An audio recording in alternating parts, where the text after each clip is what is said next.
사도행전 19장 1절에서 7절 말씀입니다. 아볼로가 고린도에 있을 때 바울이 윗지방으로 다녀 에베소에 와서 어떤 제자들을 만나 이르되 너희가 믿을 때 성령을 받았느냐? 이르되 아니라 우리는 성령이 계심도 듣지 못하였노라. 바울이 이르되 그러면 너희가 무슨 세례를 받았느냐? 대답하되 요한의 세례니라. 바울이 이르되 요한이 회개의 세례를 베풀며 백성에게 말하되 내 뒤에 오시는 이를 믿으라 하였으니 이른 곧 예수라 하거늘. 그들이 듣고 주 예수의 이름으로 세례를 받았으니 바울이 그들에게 안수함에 성령이 그들에게 임하심으로 방언도 하고 예언도 하니 모두 12사람쯤 되니라. 아멘. 할렐루야. 오늘도 좋은 날입니다. 사도행전 19장 1절에서 7절 말씀 묵상입니다. 오늘은 성령 체험을 소망하라 라는 제목으로 말씀을 나누도록 하겠습니다. 사도 바울은 3차 전도 여행을 시작하면서 처음으로 도착한 곳이 에베소입니다. 그리고 그곳에서 12사람쯤 되는 제자들을 만나게 됩니다. 바울은 그들과 대화를 나누면서 예수님을 믿기는 하는데 무엇인가 하나가 빠진 것 같다는 생각이 들었습니다. 그래서 그들에게 묻습니다. 2절입니다. 너희가 믿을 때 성령을 받았느냐? 그러자 그들은 아니다. 우리는 성령이 있음을 듣지도 못했다 라고 대답합니다. 이 질문은 오늘 우리에게도 매우 중요합니다. 성령을 받았다는 사실이 왜 중요합니까? 성령의 세례, 성령 충만을 받지 못하면 기독교는 하나의 이론에 불과하기 때문입니다. 그래서 바울은 너희가 믿을 때 성령을 받았느냐 하고 물은 것입니다. 이 성령의 능력, 성령 세례는 아무나 받을 수 있는 게 아닙니다. 반드시 예수를 그리스도로 고백하는 사람에게만 성령이 임하기 때문입니다. 어떤 사람은 예수님을 믿고 나서 이후에 성령을 체험합니다. 어떤 사람은 예수님을 믿는 동시에 성령을 체험하기도 합니다. 또 어떤 사람에게는 성령 세례가 먼저 오고 그 다음에 물 세례가 올 수도 있습니다. 고넬료의 경우가 바로 이런 경우입니다. 베드로는 고넬료 가족들을 향해 이 사람들이 우리와 같이 성령을 받았으니 누가 능히 물로 세례 베품을 금하리오 라고 말했습니다. 우리가 예수님의 제자들을 생각해 보면 그들은 예수님과 3년 동안 복음을 전하며 동거동락했습니다. 그뿐 아니라 십자가와 부활도 목격했습니다. 부활하신 예수님과 식사도 하고 하나님 나라에 대한 말씀도 들었습니다. 그리고 부활 후 40일이 지난 후에 예수님이 구름 속으로 승천하는 광경도 목격했습니다. 이런 제자들에게 복음이 없다고 말할 수 있겠습니까? 그런데도 예수님이 그들에게 당부했습니다. 예루살렘을 떠나지 말고 내게서 들은 바 아버지께서 약속하신 성령을 기다리라. 아니 바쁜 세상에서 빨리 나가 예수님을 증거하고 복음을 전하고 봉사해야 하지 않겠습니까? 그런데 먼저 기도의 자리로 나아가 성령 받기를 간구하라고 당부했습니다. 이처럼 성령의 체험이 너무나 중요합니다. 그래야 기도를 하건 찬양을 하건 전도를 하건 봉사를 하건 예수님을 힘있게 믿고 힘있게 증거하고 사명을 확실히 감당할 수 있습니다. 그래서 예수님을 떠나지 말고 성령님을 기다리라고 말한 것입니다. 그리고 그때 그들에게 성령이 임한 것입니다. 그렇다면 먼저 예수님을 영접해서 구원받았다는 것이 무엇인지 잠시 살펴보도록 하겠습니다. 예수님을 영접했다는 것은 예수 그리스도가 하나님의 아들이며 그가 육체로 세상에 오셔서 우리의 죄를 위해 십자가에 못 박혀 죽으신 하나님이라는 사실을 이해하고 믿고 받아들이는 것입니다.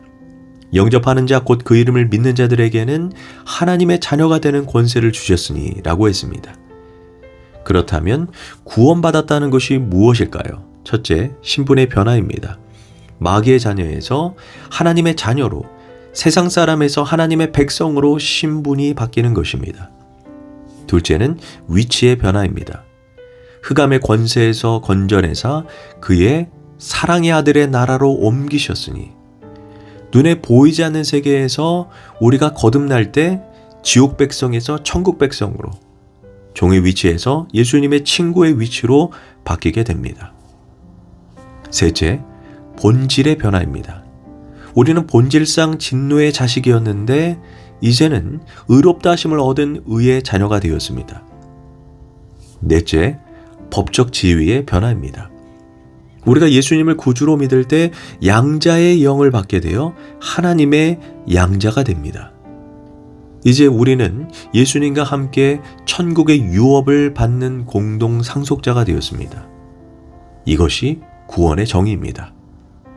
그러나 이렇게 구원을 받고 하나님의 자녀가 되었다고 기적이 저절로 일어나고 마귀를 쫓아내고 능력 있는 신앙인이 되는 것은 아닙니다. 반드시 그 다음 단계인 성령의 인치심, 성령의 세례, 성령 충만을 받아야 합니다. 고로 바울은 너희가 믿을 때 성령을 체험했느냐, 성령이 너희에게 임했느냐 이렇게 물은 것입니다. 우리가 성령을 입을 때 사도행전 1장 8절의 말씀처럼 성령이 너희에게 임하시면 너희가 권능을 받고 예루살렘과 온 유대와 사마리아와 땅끝까지 이르러 내 증인이 되리라 이렇게 말씀한 것입니다. 이처럼 성령을 받아야 능력 있고 권세 있는 그리스도인이 됩니다. 예수님의 제자들 역시 성령 충만을 받고 난 이후에 180도 달라졌습니다. 우선 제일 중요한 것은 성령 세례를 받은 후에 그 자리에 가만히 앉아 있을 수 없었다는 것입니다.